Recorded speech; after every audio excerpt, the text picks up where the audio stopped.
Hey guys, it is Scott Steamroller Steen with Steamroller Picks and hitthepick.com. It is Sunday. It is the 8th of June. We're going to talk a little NBA here in just a second. Let's wind it back up and see how everybody did yesterday, shall we? We had a little two-team parlay that we did with we had the Texas Rangers to take care of business against Washington, and they did just that. DeGrom was absolutely on point per usual, or at least later here in the season. But the Mariners, they let us down. We had a 4-0 lead, and they did exactly what I thought they'd do against Kohanowitz, but they did not. Well, they did, and they did a decent job against the bullpen. But Seattle starter Castillo and their bullpen dreadful, even more dreadful. So yeah, that one did not work out for us to cash our parlay. I really thought we were off to a nice start there. I'm like, oh, this is going to be easy peasy. And it was not. On the premium side, started the day with Yamamoto and Fetty going at it with the Dodgers and St. Louis. Sorry. We had the over in that game. That did not happen at all. Yamamoto, who'd been a little shaky here over his last 4 or 5 starts, got back on track. And Fetty, yeah, there you go. Looks like an absolute ace. So we did hit the under in the Philadelphia-Pittsburgh game. They hit under 8 there. Ranger Suarez against Andrew Heaney. And those two guys did exactly as we thought. And we did have the under in the Boston-New York game. 2 fantastic starters, Garrett Crochet and Ryan Yarborough on the bump for the Yankees. And both of them absolutely dreadful as we lost that play by the 4th inning. So it's just, I'll tell you what, you guys have talked about this before. Anytime I talk bad about a pitcher, he looks like Cy Young in his next start. And anytime I talk good about a pitcher and say this guy is absolute nails, he goes out there and shits the bed. In this case, both of them did. So, yeah, 1 and 2 on the premium side and couldn't get home on the freebie. So let's take a look and see what we got cooked up for today. We're going to take a look at the Pacers and the OKC Thunder. This is a game. Got a few minefields here. We're going to play Indy plus 11. Pacers, you know what? I'm convinced. I'm convinced this team has the ability and the will to win. They just don't go away. They overcame a 15-point deficit in game 1, closed a 9-point gap late in the 4th quarter. And of course, they win. The only lead they had was after Halliburton hit that shot. Good Lord. So, yeah, they trailed for, what would that be, 47 minutes and 57 seconds? No, 47 minutes, 59.7 seconds. There you go. Good Lord. But again, we've seen it in these playoffs. It's the 5th time they've done it when they've trailed by at least 15. In case you're wondering, that is the most in the play-in era. And they were absolutely, and we talked about this in my group chat with my buddies and my son. Indiana just could not be stopped from hitting those corner threes, especially in the second half. They were 10 of 16 in the game overall in the corner threes, and 7 of 9 for 78% in the second half.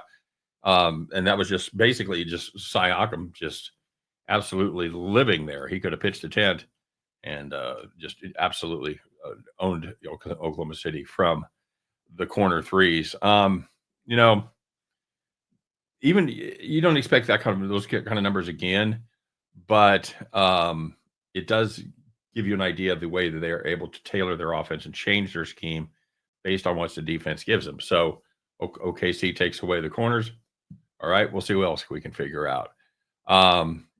This is a team that spreads it out. 6 players scored in double figures. Siakam did a nice job, 19 points, 10 rebounds for a double-double there. And because they have so many guys and so many pieces on that team with the depth, OKC can't just focus on stopping one guy. You know, they can stop Halliburton. Okay, fine. We'll watch Siakam beat you. And, and then and on it goes. What most impressive in the Indiana game to me was the way they tightened it up in the second half. They had 19-20 turnovers in the first half and 3 or 4 in the second half. I mean, they figured it out at halftime, and yeah, they picked up 4 points in this third quarter. and then they were 9 points down going into the fourth quarter, and then closed it up. Um, yeah, and this is a team that just averages 13 turnovers per game, so I expect to see somewhere closer to those numbers at all, in this one. So, yeah, here's the part that's kind of a minefield. Okay, this game has gone from 9.5 to 11, despite the fact Oklahoma City lost outright and, of course, didn't cover in the first game. And Indy right now is a big public play. All right, I'm going to get that out of the way. Don't usually like being on the same side as the public, but in fairness, I had pretty much capped this game and even written this before I saw that piece. It's not going to go make me go back and change and say, oh, well, everything I just said, all my opinions, I don't have those anymore. So sometimes you're with the public, sometimes you fade them.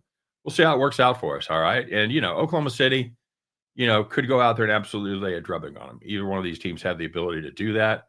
But again, Indy has shown an ability throughout these playoffs to hang tight and take care of business when they have to. And I think they're 13-5 against the number so far in the playoffs. So, and here's a fun fact if you care, they are 2-0 straight up and ATS against the straight up and against the spread on in game twos. So there you go. So let's go out there and do it. Let's take the Indiana Pacers plus 11 against the OKC Thunder. And at the end of that one, you guys can join me as we pick up our winning tickets and head back to the window. All right, guys, as always, thanks for tuning in. Thanks for checking us out. I appreciate each and every one of you. If you're new to the channel, please take a minute and subscribe if you would be so kind. And while you're pushing buttons, hey, push that like button. All right, we appreciate the effort, of course.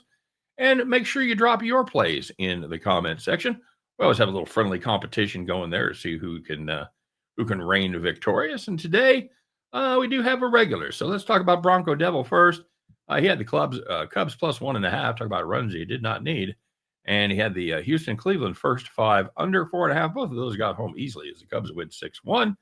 That was paid plus 11. Congratulations, Bronco Devil. And I will give him the shout out because, of course, the day where we did not have a video, he went 2-0 and hit a big parlay. So belated congrats on that too, my friend. But somebody that's not a zero, but he's a hero. It's the man out there keeping the seas, doing his thing on the open water. It's Captain Bry, everybody. Pretty much a perfecto day for Captain Bry. He had the Rangers' first 5 run line. Cha-ching. He had Logan Webb over 5.5 strikeouts. That was 10. Thank you. Cha-ching. And he had the Orioles A's, one of the most dependable trends in baseball, as the A's games average about 2.3 runs per game there in the Sacramento bandbox. He had them going over 10.5. They didn't get there by much, but they did get there. So that's a 3-0 day for Captain Bry. That's plus 300, my friend. And that is how you become the capper of the day. Congratulations, Cap. Stay safe out there today. Keep everybody happy. Watch out for pirates. Probably not many pirates in the Gulf, I'm guessing, anymore, but just in case, keep an eye out. All right. Hey, you guys have a great day. Happy Sunday, everybody. Let's go out there and have a little fun and make a little money. And then Monday, you know what? Win, lose, or draw on this NBA beauty. I'll be back on Monday to talk all about it. Take care. We'll see you guys then.